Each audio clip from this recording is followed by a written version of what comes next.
Hello, this is Andrea Gleason, founder of AGA. You're listening to Your Morning Coffee podcast with my good friend Jay Gilbert and Mike Etchard. They're serving you up your weekly music news for the new music business. From Murray Stassen at Music Business Worldwide, Spotify hits 300 million premium subscribers in Q2, adding 7 million as the streamer posts $762 million in operating profit. From Will Page and J.B. Kim for IQ Magazine, the Stadium Nations, what's driving the global touring boom? And from Andrea Gleason for Music Business Worldwide, the music industry is trying to guess the AI recipe after dinner was served. And from Adam Benzine at The Guardian, a pressing issue. Why are vinyl albums becoming so different from their digital versions? Well, we have got a ton of things to cover. We're glad you're here. Jay and I are going to start this show right about now. Stand by for transmission. This is London calling. Wake up! The revolution is at hand! Your morning coffee is on the air. On the air. On the air. On the air. On the air.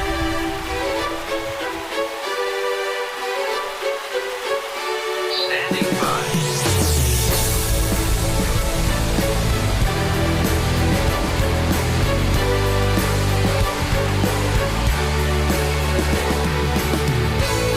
Your morning coffee, the weekly music news for the new music business. It's the highly curated, agitated, advocated, moderated, and liberated digital music information that you need to know. We are your digital music authority. And now from our studios in Hollywood, California, here's your hosts, Jay Gilbert and Mike Etchard.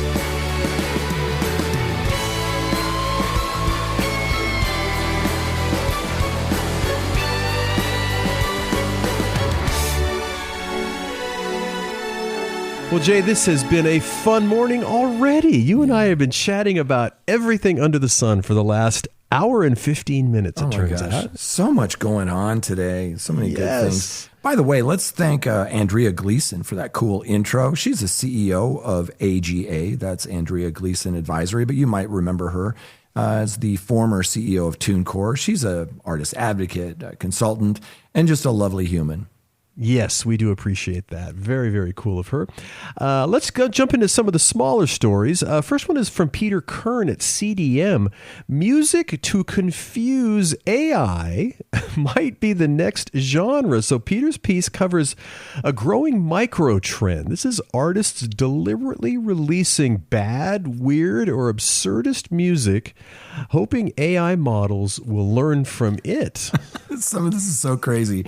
Some of the examples include Luke Nichols' folk protest song, Hey AI, Come Train This Song. And that's really sort of channeling Bob Dylan's, talking World War III blues. And this is really for that anti-AI crowd. Yeah, so I made this tune for you, AI, to borrow, but if you just please return it in a few days before tomorrow, it'll teach you how to count all the times the letter Z appears in the word easy. So don't beat around the tree. AI train on this song completely for free. Let's listen to a few seconds of Luke Nickel. Yeah, I made this tune for you, AI, to borrow. But if you would, just please return it in a few days before tomorrow. Yeah, it'll teach you how to count all the times the letter Z appears in the word easy. So don't beat around the tree. AI train on this song completely for free. Harmonica, oh, and AI, that Turing test will never flunk it. Once you hear me play the song, better than Bill Clinton plays the trumpet. Yeah, you won't even need to train for long. Just smoke up the song like smoking yogurt. Wow. That is so good. Could this actually be effective? I'm not convinced that uploading intentionally bad music does anything to, model training at scale, or whether it's, really symbolic, as a protest, and performance art dressed up as anti-AI. But the comments thread in this article, they were split exactly that way. One commenter called it vanity hype. But that cracked me up. Well, hey, before we're going to jump into the big stories, I'm going to say we thank our sponsors because we couldn't do it without them. So support for the show comes from Hypebot. Since 2004, Hypebot has chronicled the new music industry and the trends and technologies that are changing how music is discovered, consumed, marketed, and monetized. Founded by our friend Bruce Houghton, Hypebot is edited by touring artist and publisher Jeremy Young and supported by live music discovery and marketing platform Bands in Town. That's right. Support for the show comes from Bands in Town. Now over 100 million live music fans trust Bands in Town to get personalized concert alerts, recommendations, and messages from their favorite artists. It's the #1 artist services platform connecting over 700,000 artists with their super fans. So managers, labels, agencies, and artists access their own dashboard to manage and promote their tour dates to music fans across all platforms.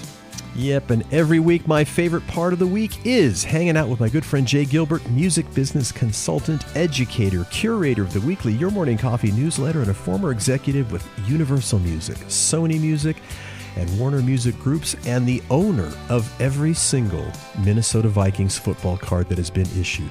That's right. Maybe I can sell it one of these days. And every week I get to do this show with my good friend Mike Etchart, longtime host of Sound and Vision Radio, formerly of SST Records, Warner Music, Capital EMI, and Universal Music Group. All right, let's jump into the big stories, Jay. Yeah, the first one, as you mentioned, this is from our friend Will Page, along with J.B. Kim, and they did this for IQ Magazine. Will sent me this. It's really a great deep dive. The headline, The Stadium Nations, What's Driving the Global Touring Boom? So Page and Kim unpack 2 years' worth of stadium touring data to reveal some really interesting touring trends. Yeah, so stadium concerts are having a moment, but not in the way you'd think. New Pollstar data shows stadium supply was basically flat in 2025, roughly 541 to 547 or so venues, while the artists and shows filling them exploded. Headlining artists jump almost 17%, and total concerts rose 12.4%. Those are big numbers. Yeah, Americans still rule the arena-turned-stadium game. U.S. artists now account for 45% of all stadium headliners globally, and just crossed a milestone, over 1,000 U.S. stadium shows in a single year, and that's up 13%. So that, widen that lens to North America broadly, and it's over half of all global stadium headliners from the U.S. Yeah, well, the real story is in the export patterns. Italy is a homebody market. 93% of Italian headliners' stadium shows stay in Italy.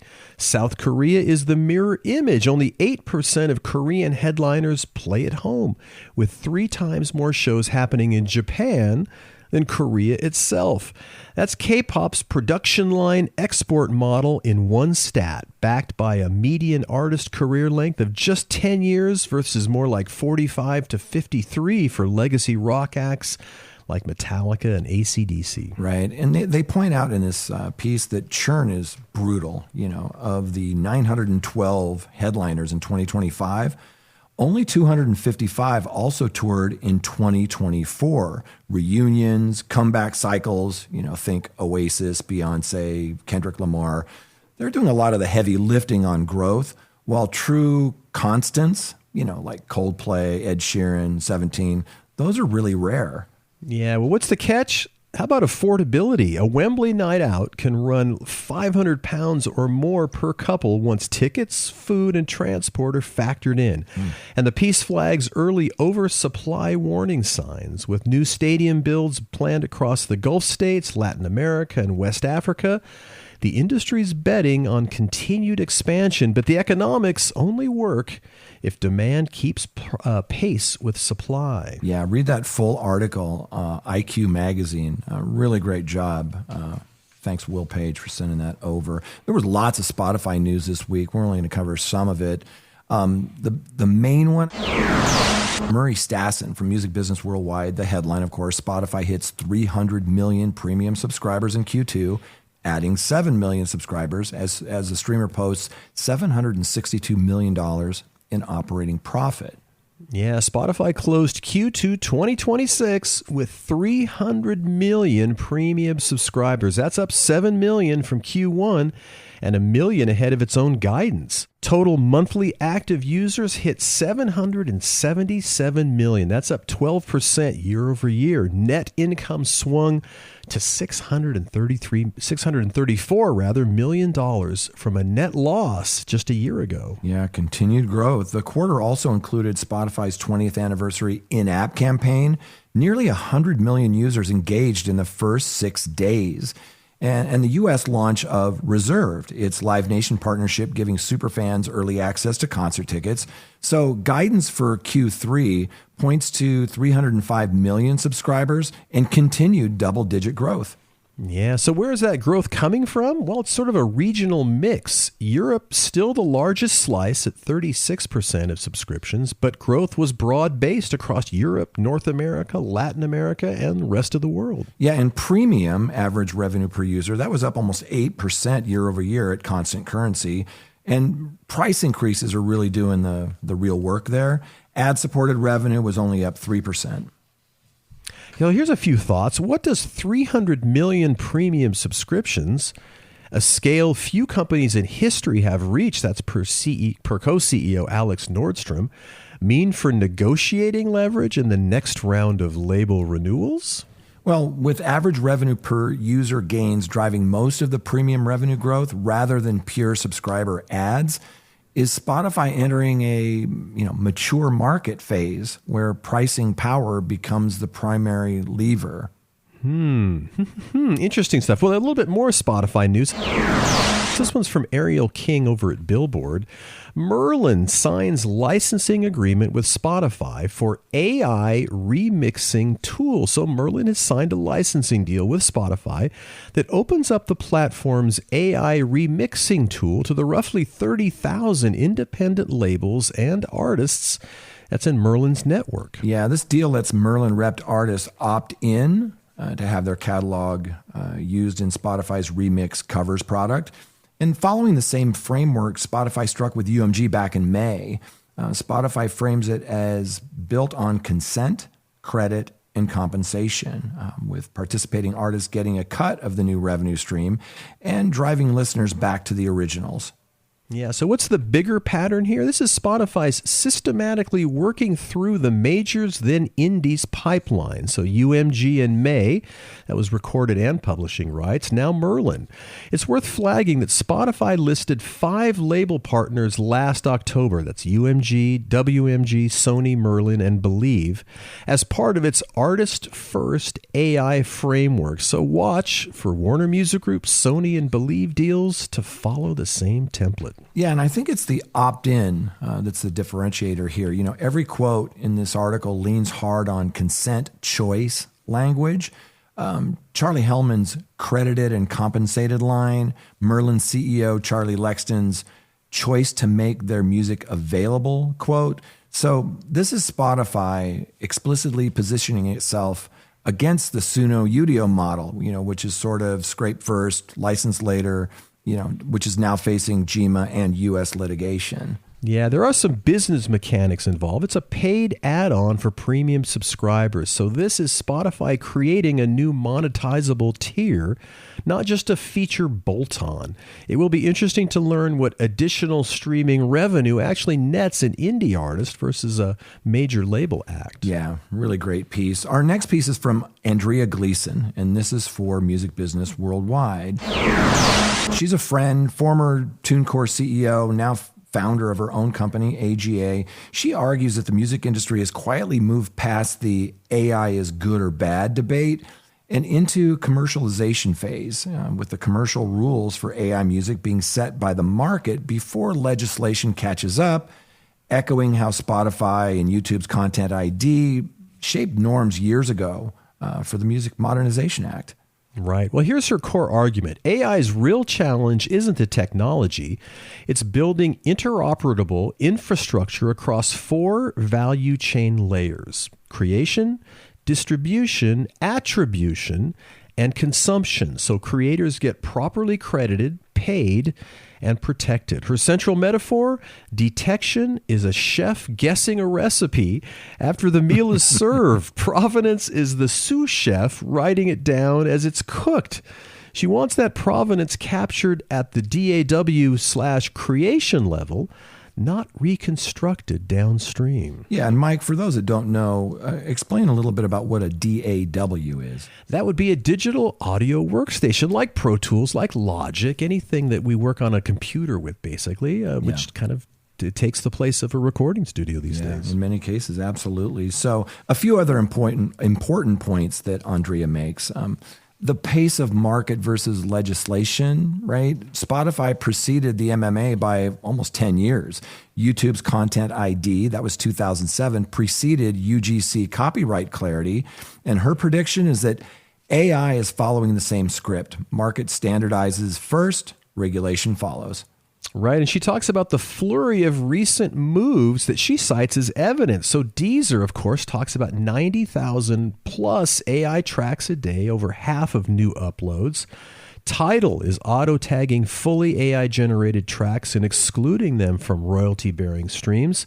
And the IFPI, AI labeling tied to chart eligibility. That's right. We talked about that last week. She also talks about Spotify plus UMG/Merlin licensed AI covers and remixes as paid add-ons. We just talked about that story. And also something near and dear to our hearts, the No Fakes Act, which is actually advancing in Congress.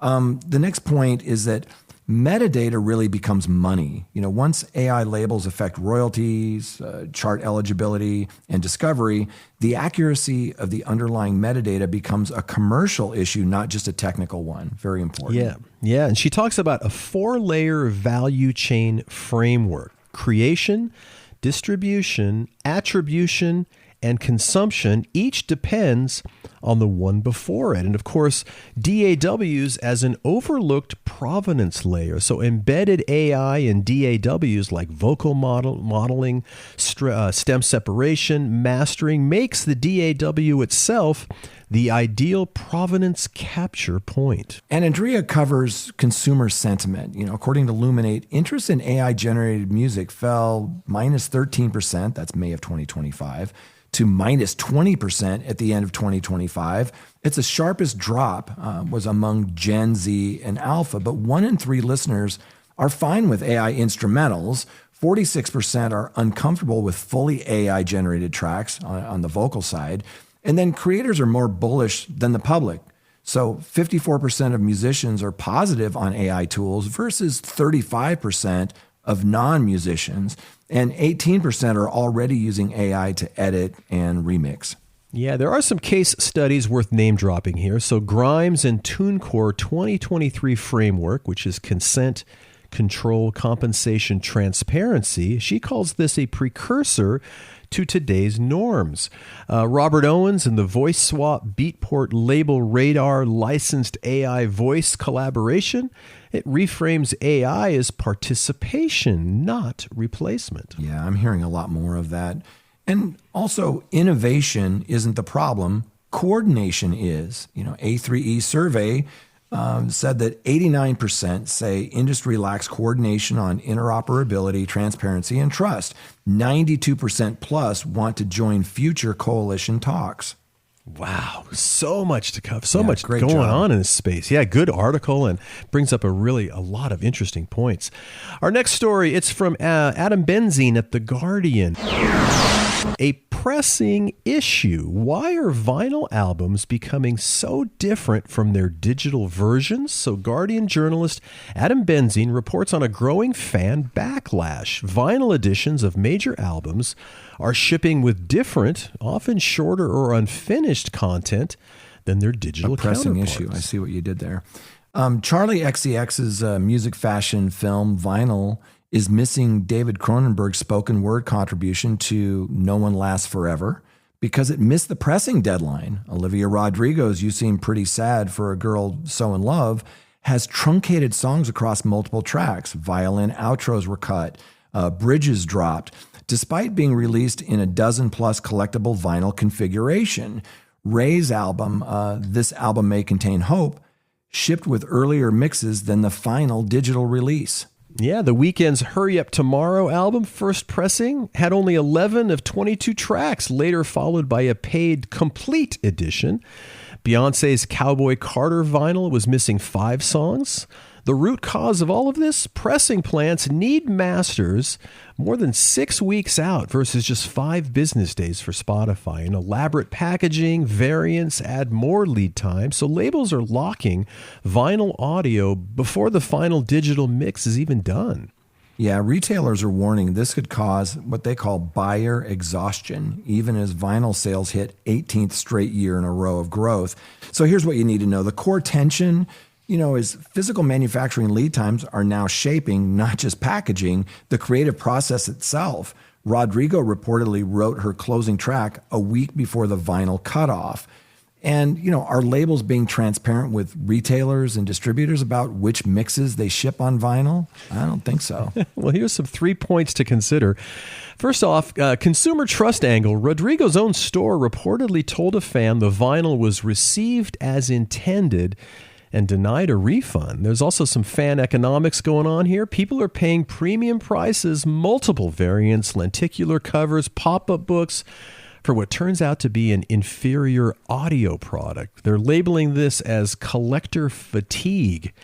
What about some solutions to this? Well, number 1, clear upfront labeling when vinyl differs from streaming. And number 2, treating the vinyl mix as an intentional alternate version rather than a rushed compromise. And 3, building a buffer into release timelines specifically for physical audio lock. But, having been in this world for a while, that's a long lead. Well, it's the way it used to be, actually, in the days when we first started in the business, that it took a long time to plan for vinyl production. And capacity is good today, and these lead times are less than they were maybe 18 months ago, 2 years ago.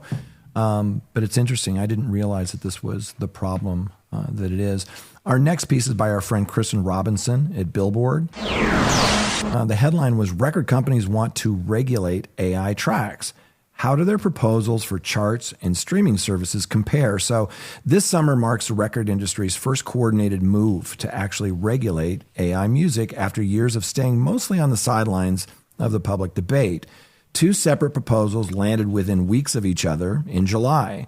A trade group coalition, we talked about this, the RAAA, A2IM, WIN, Impala, the Recording Academy, SAG-AFTRA, and the Human Artistry Campaign, they push streaming services towards a labeling system for AI-generated and AI-assisted tracks, while a smaller but powerful block of individual labels and distributors, that included UMG, WMG, Sony, BMG, Concord, Hybe, and others, they proposed chart eligibility rules requiring AI-assisted songs to be substantially human-made. So the chart rules are already rolling out on some international charts. That's ARIA and the official MENA and official Southeast Asia charts via the IFPI, while the streaming labeling push remains just a proposal. No DSP has formally adopted it. Yet, though Spotify, Apple Music, Deezer, and Tidal all have some version of AI disclosure infrastructure already. Yeah, this is moving fast. So there are 2 different targets and really an underlying anxiety that Kristen points out in her piece. The streaming proposal, it's aimed at DSPs about consumer transparency. The chart proposal, that's aimed at chart operators about what counts as real competition for the Hot 100 style rankings, et cetera, right? These are asks, not mandates. Nobody's been forced into anything. Yes. So Kristen points out there is a definitional problem. AI generated versus AI assisted. The line is genuinely blurry. A 3-second AI guitar lick versus a 99% AI track. Chart proposal's substantially human-made standard has no defined threshold or enforcement mechanism yet. Yeah, and she points out that scale is really the tell here. Charts have maybe 100 to 200 slots to police. DSPs are taking in over 100,000 new tracks every day, according to Luminate. Apple Music's Oliver Schusser, he said that fully AI tracks are roughly a third of monthly uploads. Deezer has said that fully AI uploads topped 50% in the peak of June of this year. And that gap explains why the chart rules are already live and the streaming rules aren't. Right. So who is notably not on board just yet? So Billboard charts and the UK's official charts company haven't adopted the new chart principles. And no DSP has formally adopted the labeling proposals. DEMA's statement was supportive but non-committal. Essentially, send us better metadata and we'll work with you. Right. And then self-governance versus litigation. This is super important, and Kristen's so good at covering these things. Labels have argued AI music saturates the market and cheapens genuine recordings. These proposals are the industry's attempt to build a rule book rather than wait on the courts or even Congress. Ties into that GEMA versus Suno Munich ruling we talked about last week. That's as a parallel European legal track versus this U.S. industry self-regulation track. Well, one is the law, the other's voluntary. Right. And Kristen points out there's still an open question. Voluntary disclosure by uploaders, not automated detection, is the mechanism on the table. Will bad actors just not disclose? What's the incentive to comply if there's no penalty structure yet? Well, it's all getting worked out slowly but surely, but a lot of things to consider. At least we're talking about it now, and just another fantastic piece from Kristen Robinson. Good work. I look forward to her stuff every single week. It's so well done. Our final story this week is also by Kristen Robinson. And the headline is Suno shares plan to limit AI song downloads. It details principles. AI should enable originality, not imitation. So a week after losing that GEMA copyright case we just mentioned in Germany, Suno CEO Mikey Schulman published a company blog, a blog post, laying out 5 stated principles, including 1, AI should enable originality, not imitation. And he reaffirmed the download limit commitment he was talking about. And this was all part of that Warner Music settlement. Yeah, the post frames Suno's training approach, which is original creation by design, teases new watermarking and fingerprinting technology, and updates community guidelines while notably staying silent on payment or licensing terms for the labels and artists still suing them. Of course, that's UMG and Sony. Right. So here's what you need to know. Timing is really the story here. A source told Kristen at Billboard this was in motion before the GEMA ruling, and but coming a week after that loss, it reads as a reputational damage control regardless of its intent. Also, this walled garden split among the majors, we've been talking about. UMG's Michael Nash wants closed platforms with no downloads at all.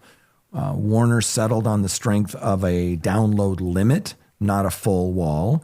Sony's stance remains unclear. This explains why UMG and Sony are still litigating while Warner Music isn't. Yeah, well, what's actually new versus just restated? So the download limit plan isn't new.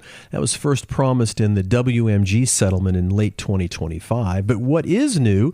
The 5 principles framing the original creation by design branding and forthcoming watermarking and fingerprinting tools. No artist names in training metadata. So Schulman highlights this as a technical safeguard, but it hasn't stopped unauthorized replication claims from GEMA, Coda, and the major suits all predate or ignore this claim. Yeah, and finally, self-policing versus industry standards. The post, it ties into the RIAA IFPI AI Labeling Coalition proposal from July that we talked about. Voluntary disclosure, no streaming service has committed. Suno positions itself as building, quote, transparency tools that align with emerging industry standards, end quotes. So really what's missing? Well, no mention of royalties, opt-out mechanisms for artists, or a resolution timeline for UMG and Sony. Just a couple things. A couple of things. Well, hey, it is time to wrap up the show. Big thanks to our sponsors, Hypebot and Bandstown. We certainly appreciate their participation every week. If you'd like to advertise in the podcast or the newsletter, and the newsletter, jump over to yourmorning.coffee. Music is by our friends the Licorice Quartet, and if you do like the show, please just tell one friend. Jay and I would certainly appreciate that. So on behalf of my good friend Jay Gilbert, I am Mike Etchart. Thanks for listening in, and Jay and I will be back next week on the Your Morning Coffee Podcast.